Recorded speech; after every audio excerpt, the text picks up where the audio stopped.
ہر روز جو طلوع ہوتا ہے تو ہر جوڑ کا صدقہ. یہ انگلی کا جوڑ ہی اگر لاک ہو جاتا، آج صبح آپ اٹھتے ہو یہ لاک نہیں تو کیا ہوتا، گھٹنا لاک ہو جاتا، کونی لاک ہو جاتی. صبح کو انسان اٹھے کہ میں بھلا چنگا ہوں.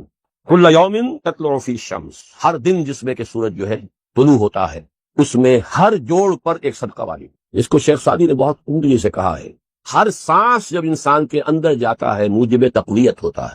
تو آکسیجن گئی، قوت ملی، اسی کو برن کریں گے انرجی ملے گی. سانس باہر نکلتا ہے، یہ صفائی کا ذریعہ بنتا ہے، کاربن ڈائی آکسائڈ اور بہت سی چیزیں نکل گئی.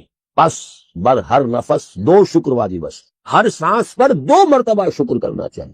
ہر سانس اندر گیا موجب تقویت، باہر بنا موجب تنقیح، لہذا پس بر ہر نفس 2 شکر واجب. بس تقریباً اسی طرح کا یہ معاملہ ہے. لیکن اب یہ کیسے صدقے ہوں گے؟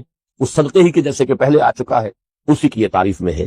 تعدل بین اثنین صدقۃ، 2 آدمیوں کے درمیان عدل کراؤ، فیصلہ کرا دو عدل کے ساتھ، یہ بھی صدقہ ہے. تعین الرجل فی دابتہ فتحملہ علیہا اور ترفع لہ علیہا متاعہ صدقۃ، اور تم مدد کرو کسی انسان کی اس کی سواری کے معاملے میں کہ اسے اس پر چڑھنے میں مدد دو، یا یہ کہ اس کی کوئی چیز اس کا سامان نیچے سے اٹھا کے پکڑا دو، اوپر سوار ہو گیا ہے اب سیٹے سے سامان پکڑا رہے ہیں، یہ بھی صدقہ ہے. والکلمۃ الطیبۃ صدقۃ، ہر پاک بات جو اپنی زبان سے نکالو گے وہ صدقہ ہے. فلیقل خیرا او لیصمت، بات صحیح کرے، اچھی کہے یا خاموش رہے. تو ہر اچھی بات جو زبان سے نکلتی صدقہ ہے. وبکل خطوۃ تمشیھا الی الصلاۃ صدقۃ، اور ہر قدم جو وہ نماز کے لیے جاتا ہے تو اٹھاتا ہے یہ صدقہ ہے. وتمیت الاذی عن الطریق صدقۃ، اور راستے میں سے کوئی اذیت شے کو، اذیت بخش چیز کو دور کرتا ہے، کہیں روڑا پڑا ہوا ہے، کہیں کچھ اور ہے، کوئی ٹھوکر کھا جائے گا، ہو سکتا ہے کوئی اندھا گزرے، اس کے لیے کوئی مصیبت ہو جائے، اس کو اگر ہٹاتے ہوئے چلے، یہ بھی صدقہ.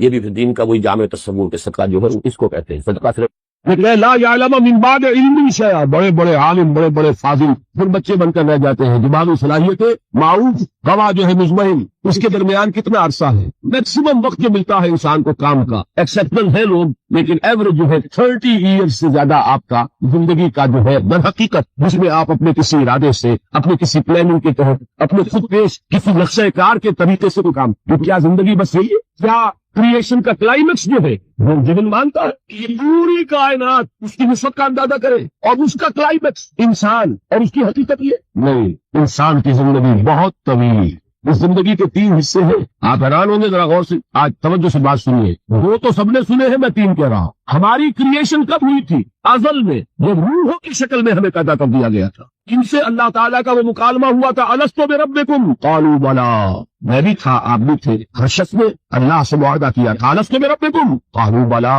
کیوں نہیں؟ شہیدنا، ہم گواہ ہے، اے اللہ تو بھی ہمارا رب ہے، ہمارا مالک ہے. یہ معاہدہ کیا تھا کہ نہیں؟ ہم سب تھے.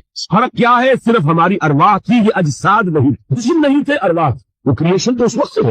ایک زندگی ہماری وہ ہے جو ہم بتا آئے، ایک زندگی یہ ہے کہ ایک جسم کے ساتھ، وہ جسم جو زمین سے بن رہا ہے، پیدا ہو رہا ہے، زمین کی غذا سے چل رہا ہے، اس کے ساتھ اس روح کو شامل کر دیا گیا. یہ ہماری حیات دنیا.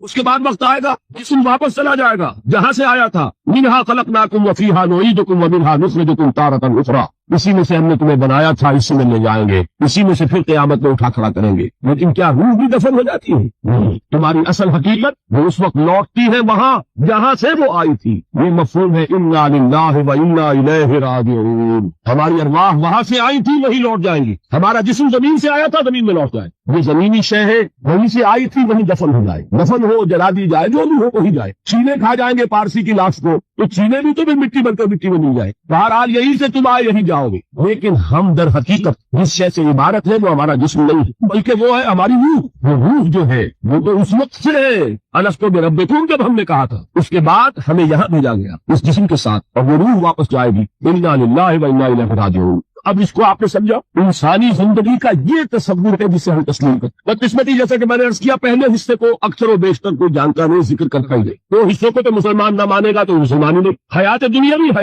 توحید فی الدعا کیا ہے؟ صرف اللہ کو پکارا جائے. اور شرک فی الدعا، جس کو بھی پکاریں گے آپ مدد کے لیے، اس کو آپ نے معبود بلایا. کیسے بات؟ یہ مسئلہ سمجھ لیجیے. لا تدعو مع اللہ احدا، اللہ کے ساتھ کسی کو مت. حضور نے فرمایا کہ جوتی کا تسمہ بھی مانگنا ہو تو اللہ سے مانگ. اللہ نے تو دروازہ کھولا ہوا ہے، جو چاہو مانگو، کسی اور سے مت مانگو. دیکھیے ایک علمی مسئلے اور ہوتے ہیں. یہ جو روحانیات کا معاملہ ہے، عالم ارواح میں کیا صورت ہے، ارواح صرف کہیں اللہ کے پاس کسی کولڈ سٹوریج میں ہے یا اس کا اس دنیا سے بھی کوئی تعلق ہے، علمی مسائل ہیں. فرض کیجئے اس وقت کوئی ارواح یہاں موجود ہو، فرض میں اس کا انکار نہیں کروں گا، ہو سکتا ہے کہ ہو سکتا ہے کوئی روحانیت والا شخص بتا بھی دے کہ ہاں فلاں کی روح موجود ہے، ہوگی بھائی، اسے نظر آتی ہوگی، ٹھیک ہے۔ یہ بھی ہو سکتا ہے کہ کوئی شیطان جن ہو اور وہ دھوکہ دے رہا ہو کہ میں فلاں کی روح ہوں، ہو سکتا ہے کہ، لیکن یہ بھی ہو سکتا ہے وہ بھی ہو سکتا ہے، مجھے اس سے بحث نہیں۔ مجھے جس سے بحث ہے وہ یہ ہے کہ مجھے پکارنے کی اجازت نہیں ہے، ہوا کرے کسی کی روح موجود ہوا کرے، مجھے میرے رب کی اجازت نہیں ہے کہ میں اسے پکاروں، مدد مانگوں گا اللہ سے، دعا کروں گا اللہ سے، استغاثہ کروں گا اللہ سے، تکلیف کے لیے دعائی دوں گا اللہ کا۔ اب اللہ جس سے چاہے کروا دے، کسی روح کو بھیج دے، کسی فرشتے کو بھیج دے، مجھے کیا ہے، مجھے آم کھانے ہیں، پیڑ نہیں گننے، فلاں روح نے آگے کام کر دیا، کرے بھائی، میرا کام بننا چاہیے، اور فرشتہ آ گیا اس نے کام بنا دیا، تو کرے، مجھے کیا غرض ہے اس سے، میرا کام بننا چاہیے۔ میرا مسئلہ یہ ہے کہ مجھے پکارنا ہے صرف، اللہ کو اس کی بھی قدرت ہے کسی کو نہ بھیجے، نہ کسی روح کو بھیجے، نہ ملائکہ کو بھیجے، بغیر کسی کے جو چاہے کرے، اللہ کا مرضی ہے، وہ چاہے کسی روح کو بھیج دے، کسی فرشتے کو بھیج دے، مجھے اس سے غرض ہی کوئی نہیں، مجھے تو اپنی تکلیف کا دور ہونا مطلوب ہے، اس کے لیے میں پکاروں گا، سمجھ رہے؟ دیکھیے میں سادہ ترین کر رہا ہوں مسئلہ، عبد القادر جیلانی کی روح یہاں ہے یا نہیں، حضور کی روح انور یہاں ہے یا نہیں، یہ تو علمی مسئلہ ہو گیا نا، یہ فرشتے یہاں ہے کہ نہیں، کوئی اختلاف ہے، میں پکار سکتا ہوں اسے کہ بھائی ذرا میرا کام کر دینا، یہ کروں گا تو صرف موجود ہے کہ رامن کاتبین ہے کہ نہیں، موجود ہونا نہ ہونا یہ مسئلہ علمی، جو اصل میں شرک سے متعلق مسئلہ ہے وہ یہ ہے کہ پکارنے کی اجازت نہیں۔ دیکھیے حضور کی ایک حدیث ہے، اور یہ ایک ہمارے لیے خوشخبری ہے، آج 8واں دن ہے آپ کو، آپ اپنی نیند کی قربانی دے رہے ہیں، آ رہے ہیں، سن رہے ہیں، یہ حدیث بھی سن لیجئے، بشارت والی حدیث ہے، مجتمع قوم فی بیت من بیوت اللہ، نہیں جمع ہوتے کچھ لوگ اللہ کے گھروں میں سے کسی گھر میں، اس کا مصداق اول تو مسجد ہوگی، لیکن تقریباً تمام محدثین نے مانا ہے کہ صرف مسجد تک محدود نہیں ہے، سب گھر اللہ کے، یہ جگہ کس کی ہے، تو عام ہے یہ چیز، لیکن مسجد کا ہوگا تو وہ مصداق اول ہو جائے گا۔ مجتمع قوم فی بیت من بیوت اللہ ہے، یتلون کتاب اللہ ہے ویتدارسونہ بینہم، کام کیا کر رہے ہو کہ اللہ کی کتاب پڑھ رہے ہو، وہ سمجھ رہے ہو، سمجھا رہے ہو،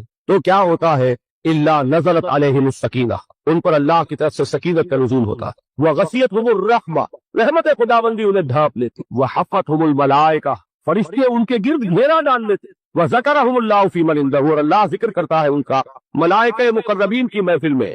دیکھو تم کہتے تھے یہ انسان بڑا گھٹیا ہے، میرے وہ بندے اس وقت میرے گھر میں جمع ہے صرف میرے کلام کو سمجھنے کے، اللہ فخر کرتا ہے۔ ذکر کا جو ہے در حقیقت جس میں آپ اپنے کسی ارادے سے، اپنے کسی پلاننگ کے تحت، اپنے خود پیش کسی نقشہ کار کے طریقے سے کام کریں، کیا زندگی بس یہی ہے؟ کیا کریشن کا کلائمیکس جو ہے وہ دل مانتا ہے کہ یہ پوری کائنات ان کی مشرق کا اندازہ کرے اور اس کا کلائمیکس انسان، اور اس کی حقیقت یہ نہیں، انسان کی زندگی بہت طویل، اس زندگی کے 3 حصے ہیں، آپ حیران ہوں گے، ذرا غور سے آج توجہ سے بات سنیے، وہ تو سب نے سنے ہیں، میں 3 کہہ رہا ہوں۔ ہماری کریشن کب ہوئی تھی؟ ازل میں، جو روحوں کی شکل میں ہمیں پیدا کر دیا گیا، جن سے اللہ تعالیٰ کا وہ مکالمہ ہوا تھا، الستو بربکم قالوا بلی، میں بھی تھا، آپ بھی تھے، ہر شخص نے اللہ سے معاہدہ کیا تھا، الستو بربکم قالوا بلی، کیوں نہیں، شہیدنا، ہم گواہ ہیں، اے اللہ کیوں نہیں ہمارا رب ہمارا مالک ہے، یہ معاہدہ کیا تھا کہ نہیں، ہم سب تھے۔ فرق کیا ہے؟ صرف ہماری ارواح کی یہ اجساد نہیں، جسم نہیں تھے، ارواح تھے، کریشن تو اس وقت ہے۔ ایک زندگی ہماری وہ ہے جو ہم بتا ہے، ایک زندگی یہ ہے کہ ایک جسم کے ساتھ، وہ جسم جو زمین سے بن رہا ہے، پیدا ہو رہا ہے، زمین کی غذا سے چل رہا ہے، اس کے ساتھ اس روح کو شامل کر دیا گیا ہے، یہ ہماری حیات زندگی۔ اس کے بعد وقت آئے گا، جسم واپس چلا جائے گا جہاں سے آیا تھا، منہا خلقناکم وفیہا نعیدکم ومنہا نخرجکم تارۃ اخری، اسی میں سے ہم نے تمہیں بنایا تھا، اسی میں لے جائیں گے، اسی میں سے پھر قیامت میں اٹھا کھڑا کریں گے۔ لیکن کیا روح بھی دفن ہو جاتی ہے؟ ہماری اصل حقیقت وہ اس وقت لوٹتی ہے وہاں جہاں سے وہ آئی تھی، یہ مفہوم ہے انا للہ و انا الیہ راجعون، ہماری ارواح وہاں سے آئی تھی وہی لوٹ جائیں گی، ہمارا جسم زمین سے آیا تھا زمین میں لوٹ جائے، جو زمینی شے ہے وہیں سے آئی تھی وہی دفن ہو جائے، دفن ہو، جلا دی جائے، جو بھی ہو وہی جائے، چینے کھا جائیں گے پارسی کی لاش کو، تو چینے بھی تو پھر مٹی بن کر مٹی میں نہیں جائے، بہرحال یہی سے تم آئے یہی جاؤ گے، لیکن ہم در حقیقت تک اس شے سے عبارت ہے، وہ ہمارا جسم نہیں ہے۔ سورۃ الکوثر، اس پس منظر میں محمد رسول اللہ کا ظہور ہو رہا ہے، یہ 3 صورتیں جو ہے اس میں پس منظر رکھا ہے، ایک میں تاریخی تھی، ایک نے ان کا معاشی اور اقتصادی، ایک نے ان کی اخلاقی اور مذہبی حیثیت۔ سورۃ الفیل وہ تاریخی واقعہ جو ہے ظاہر بات ہے بہت بڑا واقعہ، اس کا بعد چرچا ہوا ہوگا حضور کی بعثت کے ساتھ متعلق، لیکن دوسری طرف بیت اللہ اور اس کی وجہ سے قریش کو اس کے متولی ہونے کی وجہ سے جو امن حاصل تھا اور جو انہیں اللہ کی طرف سے روزی پہنچ رہی تھی، تیسرے ان کی اخلاقی پسندی سب کو پہنچ گئی تھی، اس میں جب ظہور ہو رہا ہے محمد رسول اللہ کی نبوت کا، یہ سورۃ الکوثر، بسم اللہ الرحمن الرحیم، انا اعطیناک الکوثر فصل لربک وانحر ان شانئک هو الابتر۔ اے نبی ہم نے آپ کو خیر کثیر کا تھا۔ اس خیر کثیر میں تو یہ کہ حوض کوثر بھی اسی میں شامل ہے، لیکن یہ کہ اس پر آپ کو 25-30 قول مل جائیں گے۔ قرآن سب سے بڑا خیر کثیر ہے، بہت بڑا خیر کثیر۔ حکمت ومن یؤت الحکمت فقد اوتی خیرا کثیرا، جس کو حکمت اور دانائی دے دی گئی اس کو تو خیر کثیر دے دیا گیا۔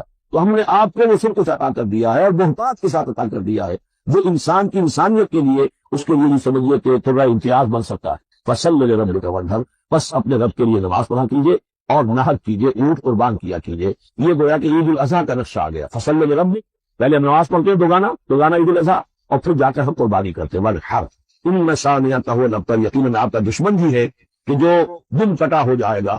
اس کا پس منظر یہ ہے کہ جب حضور کے صاحبزادے بچپنی میں فوت ہو گئے تو کچھ جو دو سار تھے بچے کے، انہوں نے بڑی خوشیاں منائی کہ ایک ہی بیٹا تھا، باقی ان کی بیٹیاں ہیں۔ آپ کو معلوم ہے کہ 4 بیٹیاں تھیں حضور صلی اللہ علیہ وسلم، لیکن یہ کہ بیٹا جو تھا وہ ایک ہی تھا، وہ اللہ نے اٹھا لیا۔ تو بڑی خوشیاں منائی گئی کہ یہ دم کٹا جیسے ہوتا ہے، جس کا کوئی پیچھے نام نہ رہ جائے۔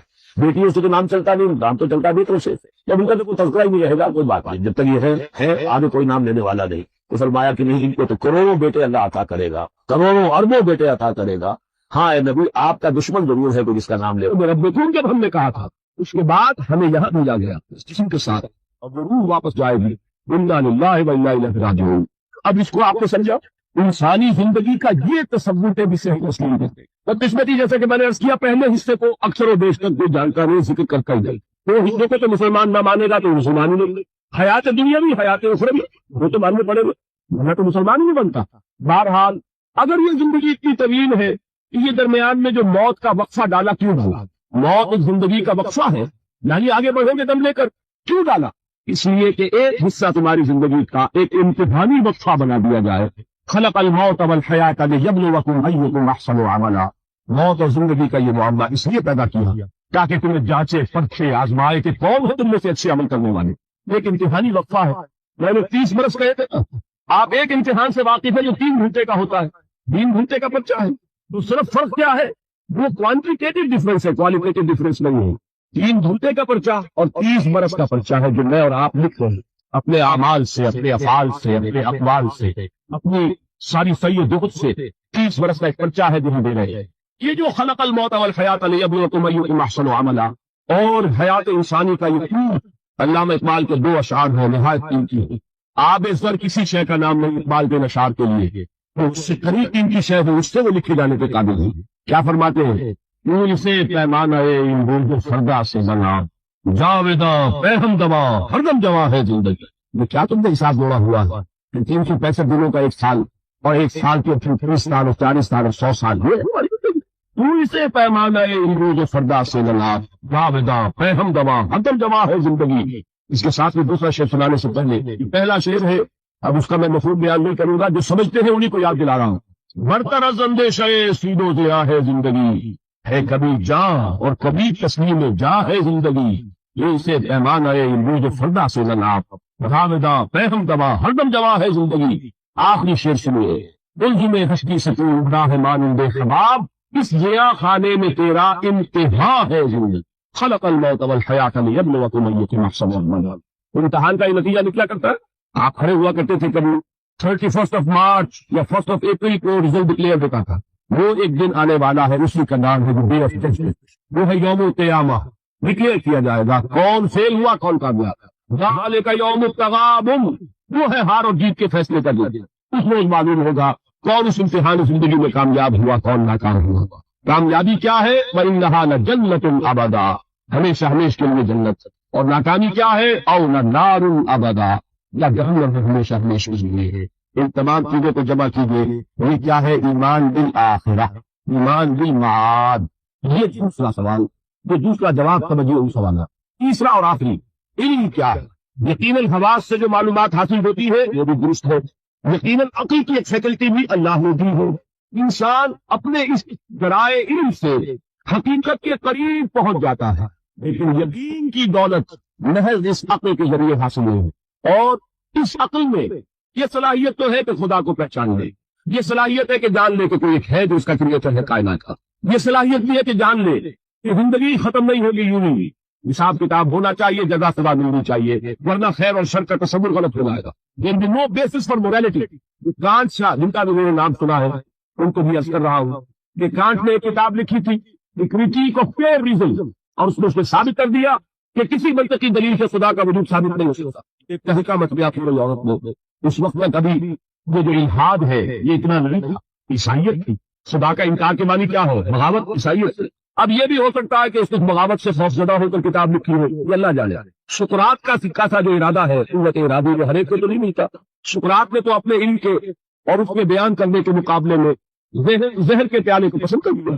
لیکن ہو سکتا ہے کان گھبرا گیا ہو، اور یہ بھی ممکن ہے کہ یہ اس کی سوچ ہی کا ایک مرحلہ ہو. جیسے علامہ اقبال نے پہلے شکوہ لکھا اور شور مچ کے اللہ کی جناب نے گستاخی، لیکن جناب شکوہ لکھا تو پتا چلا کہ اصل میں کچھ باتیں کہنے کے لیے ایک انداز اور اسلوب تھا.